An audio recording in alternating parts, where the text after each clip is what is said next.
There it is, Magnus. Shall I start? Yes, floor is yours. Hi, Magnus here, sending live to you from Sweden. I'm invited here this evening to introduce my latest game called Stranded. Stranded is an adventure game which is highly influenced by two of my favorite games all time, and it's Monkey Island and Day After Tentacle. Have you heard about them? I guess so. The plot is about a poor little fellow who got stranded on a deserted island in the mid-Pacific, and your mission is to bring him back home. The program is made on all in BASIC on the Replica, the new 64, and I will take you to a guide through the game. 2 minutes. I'm just gonna zoom in a little better on the screen here. Here we see, okay, don't we?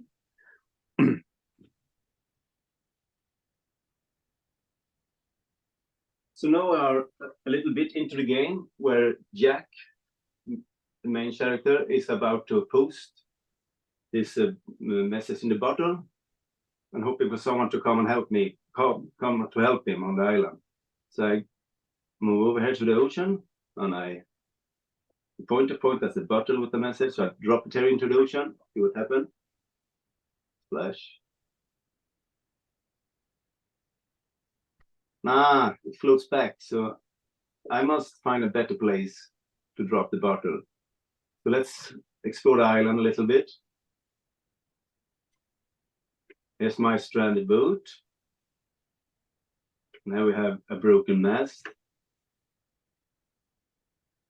And this is the message I wrote in the bottle, asking for someone to come and help me. There's my sail, and here's a fireplace I made earlier in the game to pull attention. And now we can walk to the next. Let's walk to the jungle. Here we got the jungle. There's a monkey. Shall we try to interact with him? We can look at him first.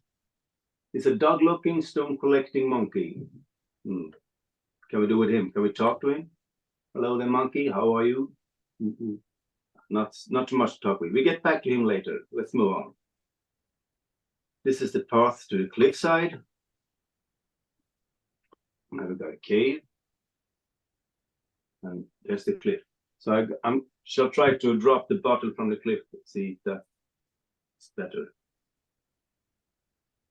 So take the cursor, move it down to the bottom, and drop it.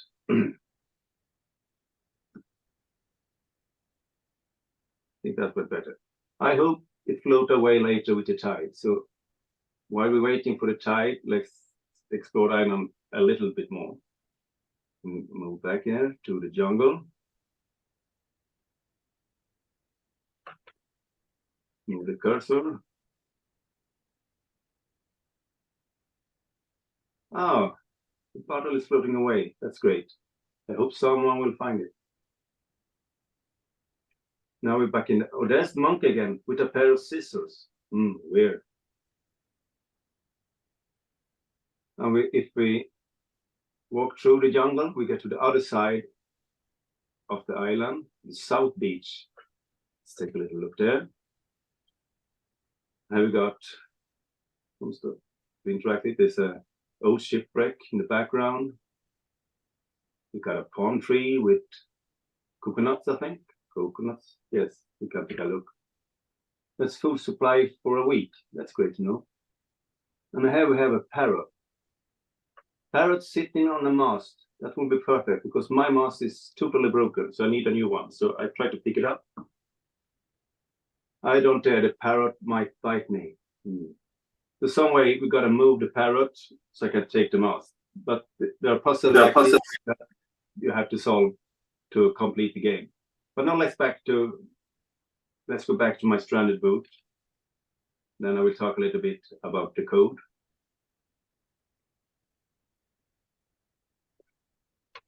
Back in the jungle. So in each room, I use a different loop just to speed it up a little bit.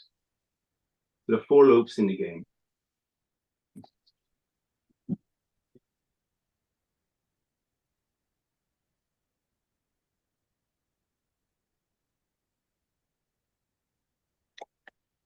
I was mistaken for it was just a beast party.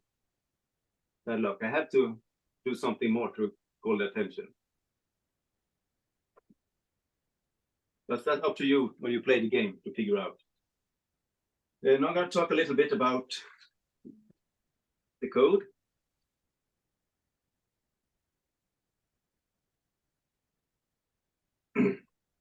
I use this one variable telling the computer where we are, the trash sale, and when I move the pointer, another variable telling what we're looking at. So the thing I use is the P command. The P command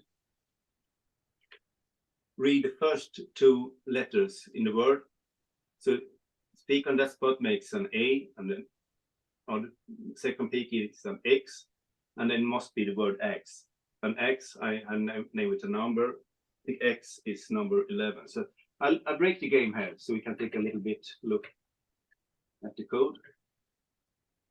So this is where PP is the peak for those spots. And if PP is A, which is 1, and the second letter is 24, which is X, then the item number is 11. So then I know what I'm interacting with. And if you look at the code here, the code is very, very long. It took me about 50 hours to write this game. And I like to send some thanks to Fredrik Ramsberg, who helped me out when I got stuck in my own code, because that happened a few times. And if you like to download and play this game, you can find it in the file selection of the Facebook group Commodore 64/178 and some other places too. There you also can find a link to a compiled version made by the Genesis project. You can also even find a download to a Mega 65 version of the game, because Gurke from Sydney has made a great job struggling through my messy code to convert it for the Mega 65. And he even added sound and music to it, good music. And the game is also a little speed up there. So as an anchor, I will show you a clip from the Mega 65 version of the game. So I'm just gonna take the camera here. Go over to my PC.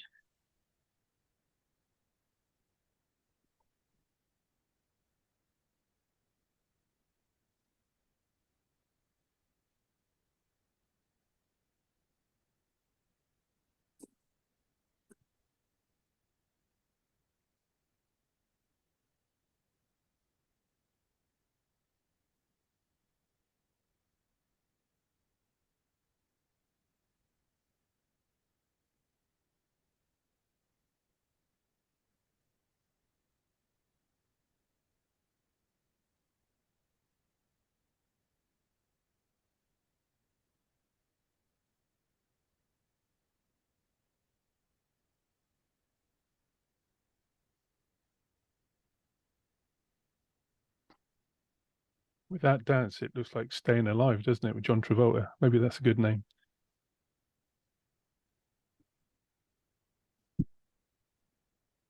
So, and I also tried to put the links to where you can download the game, and please do that because he spends many hours making it. Try to put some link into the comments or something. But I think that's all for me now. So if you don't have any questions, have you? Great, many thanks. I'm ready for today. I have actually a couple of questions. First of all, it looks faster on the Mega 65, right? Sorry, it's because... Can you hear me? Oh, not too good. Magnus? No? I can hear a little bit, so if you speak... Okay. No, tell me again. I was just noticing, I had the feeling it goes much faster on the Mega 65, but... Yes, 10 times faster, at least. Okay. Yeah. But it's not. It's not. It's just the execution from the system. It's not like the code was changed to make it faster, right? I think God can make a lot of spend a lot of time to speed it up. To I don't know how it works, but he speed it up some way and have to manually change a lot in the code to make it work. And it also is a compiled basic version, and not basic, and compiled version where you can run on a C64. Okay, no good. So the links are somewhere out there on the Facebook group, but maybe we can add them later to the comments. Yeah, that would be nice, definitely. Now I see you showed the code there on the. I guess that's the C64. Did you use any tool like an editor, an IDE, any existing libraries, or did you? No, the only tool I use is my own homemade sprite editor to write the sprites. So that's the only tool I have been using. Otherwise, it was a lot of work. So even to write to do the sprites, I have to use the data 255.0. You know, it took a long time to make the sprites, but here we are now. But ready. Okay, so it was all typed into the C64. Really, all made on the C64. Yeah, that's my school. best investment I ever done. I think. I have a lot of fun with that machine. Super nice. Good. Okay, I don't know if there is any other questions. How many lines of code is that there? Oh, I don't really know, but must be hundreds. Looks into I think the game is about 122 bytes on the floppy disk, so it's quite big. And the sprite comes in a separate file because you first load a loader and then you load the sprites, and that's another 12 bytes something. So I haven't counted the lines, but it must be hundreds. I think that's how we all learned to type in the 80s, wasn't it? Writing basic programs. Sorry? That's how we all learned to type, wasn't it? Yeah, in the okay. 80s? Right, yeah. That's how we learned to type my machine. Because in school, I was the best in the whole class to use a typewriter. I learned that from the C64. I was even faster than my teacher with the typewriting machine. So any more questions? How many rooms are there in the game? It's not so many. It's actually it's only 4 rooms. So it's it's not a big. It's not Monkey Island big. It's pretty small. But so you'll have version game pack 2 out soon then with another 4 rooms. There could be an extension set, yes, with more rooms on another island. The first is free, and then you pay for the extensions. The extension costs a lot of money, $12. I think you'll need to buy in some Commodore 64 keyboards just in case. Just in case. Actually, I got 2 of this machine because I'm afraid they were running out of stock. I don't think they will make more. So I found another one at the electro shop here. So I bought a second one just as a backup if this one got broken someday. Gotta have a backup. Yeah. It's good to have a backup. Not bad at all. Okay. Good. Excellent. Any other question? Worst case, you can still type it in the chat, I guess, and Magnus can read them from there. Many thanks, Magnus. I will stop the recording now. Yeah, thank you very much.